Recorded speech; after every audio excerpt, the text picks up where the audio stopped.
It's extremely important that you wake up to what is actually happening here. Trump confirmed this 9 years ago. I've showed you video over and over again of 9 years ago. Trump saying that he's worried about the debasement of our currency and that we're going to be on an even playing field monetarily before we know it. That was 9 years ago. Now I'm going to break down the facts, figures, numbers, logic, and I want you to see through the smoke and mirrors. What is happening with the Straits of Hormuz is much deeper.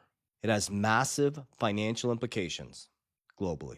So I'm first going to go back 9 years. I'm going to take you through a journey, and I'm going to share with you my opinion, my logic, how I set myself up. Now, my expertise, I'm going to stay in my lane, is macro microeconomics. Understanding big economic cycles, I go all the way back to studying pre-1907 and seeing historical patterns. Creation of the Federal Reserve in 1913, boom and bust of 1920 to 1929, the Great Depression. After World War II, they socially engineered the middle class through financialization, lending against our future selves, trapping us in the American trap, which is a debt-based society, detaching us from the gold standard in 1971. By 1988, we became completely detached from reality and money. Now that we land in 2026, this is extremely important. We don't produce shit in America, guys. Everything is outsourced. America's all based on debt and credit. We are in the most dangerous position that we've ever been, and we caught the ball. But behind the scenes, the things happening in the Straits of Hormuz are much bigger than you think. Excuse me, 9 years ago, 2017, Trump, Larry Fink, Jamie Dimon all told you Bitcoin's a fraud. It's used for money laundering. Run as fast as you can. And they held this narrative for a long time. Trump told you in his last presidency, not a crypto guy, he's a dollar guy, but he's worried about the debasement of our currency and we'll be on an even playing field monetarily before we know it. Sooner than we know it. Well, here you are. Take off your tinfoil hat. This is no longer conspiracy. This is facts, figures, numbers, logic. 2023, Larry Fink switches his tone. I was wrong. Bitcoin is good if you're worried about the debasement of your country's currency.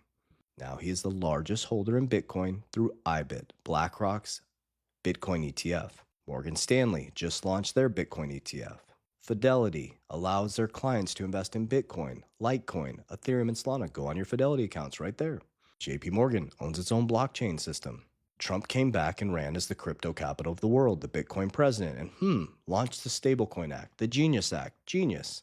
Stablecoins use US Treasuries, 60% to balance them out. The American dollar was in a free fall. People were detaching from US Treasuries. Central banks are stacking gold. France actually sold 129 tons of US gold reserves, then they bought it back in Europe for a profit. Countries around the world are dumping US Treasuries and stacking gold. They're working to not trade oil in US dollars. So why would Trump all of a sudden come back and run as the crypto capital of the world? Now, the narrative is that they got debanked, which is true. But here's the key factor. They created their own bank, World Liberty Financial, my number 3 investment.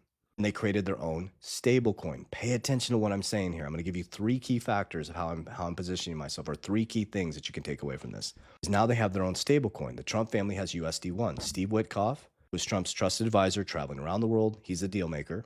You have USD1, which is outside the centralized system. It's a stablecoin. You have USAT, Tether in America now, which is 90% of the stablecoin market. So he saved the US Treasury, or the US dollar, from collapsing through stablecoins. So US dollar is not going to collapse. It's in a transition, though. This is where you need to pay attention to. So now that brings us to present day. You're caught in the emotion, back and forth. We're going to bomb them. We're not going to bomb them. We're going to do it. It's like, man, it's confusing, right? Well, the longer the Straits of Hormuz stay closed, the more it pushes them towards the narrative of the new system. Why? Study the Eurodollar. Just do your own research. Study the Eurodollar. The Straits of Hormuz just announced that if you want to go across, you can do payments in Bitcoin and yuan. The longer the strait stays closed, the more pressure it's going to put on the old financial system. You're looking the wrong way. You're so emotional. Again, I'm staying in my lane. I'm not politically savvy. I'm really good at macro microeconomics. I came from the banking system. I love studying history and money. I love studying the rise and falls of superpowers. And I've learned how to position myself as there's transitions. It took me a long time. This is all I study. I have a whole book coming out about this, pre-1907 all the way to 2026. So here's what's happening, guys. This has happened over and over again. They're creating a massive problem, which needs a massive solution. We have a liquidity crisis.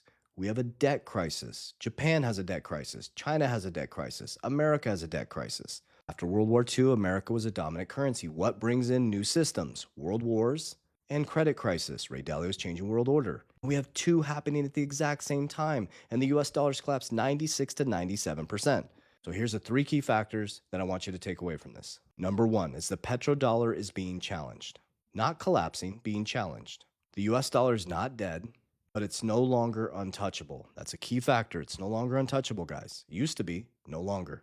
Oil is starting to be traded in yuan and alternative currencies. That's something you want to pay attention to. This is going to be a long, drawn-out transition, but it is coming. Countries are testing non-dollar systems. That's happening now. You're really early in this, guys.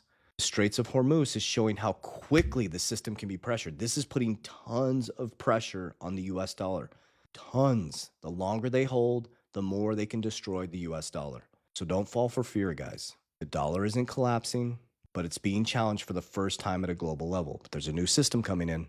So we're entering a multi-system world, no longer a centralized system. This is spiritually and financially.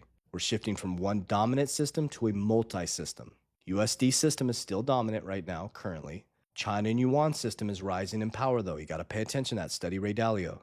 Crypto and blockchain are emerging layers. It's going to be the system that moves all the liquidity through the multi-system versus a centralized system. This is not replacement, it's fragmentation of the old system. I tried to tell you guys, February 2026, we moved into the new fragmentation of the system.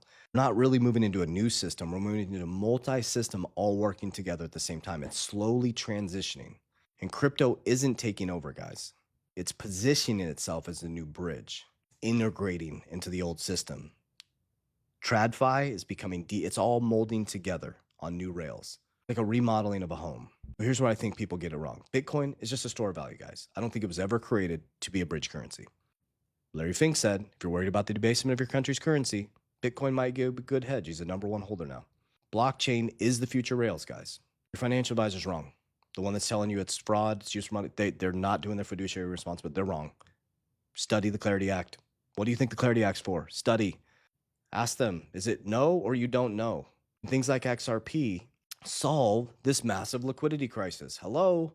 It can move liquidity super fast, and we have a liquidity problem. But adoption is still really early at a global level, extremely early. You're going to experience a ton of volatility. If you can't stomach that and you don't have conviction, don't even get in. So crypto's not replacing the system overnight like all these influencers are telling you, this flip of a switch is not how it works. It's positioning itself as the bridge from the old system to the new system, and we're in it now. We're moving slowly into the new system, rewiring, remodeling. So if you understand the shift early, you don't panic, you position. Get excited in red and you get the hell out in green.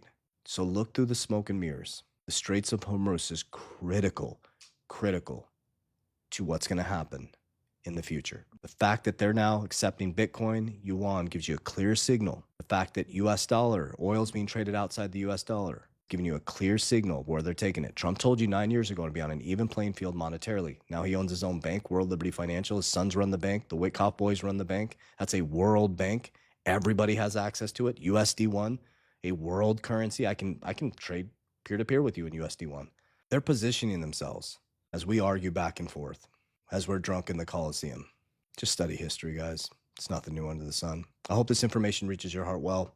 I love you. A lot of you are not even subscribed or following me. Hit the follow button. I bring this shit every single day consistently over and over again. Warriors, rise. Get your shit together. Love you.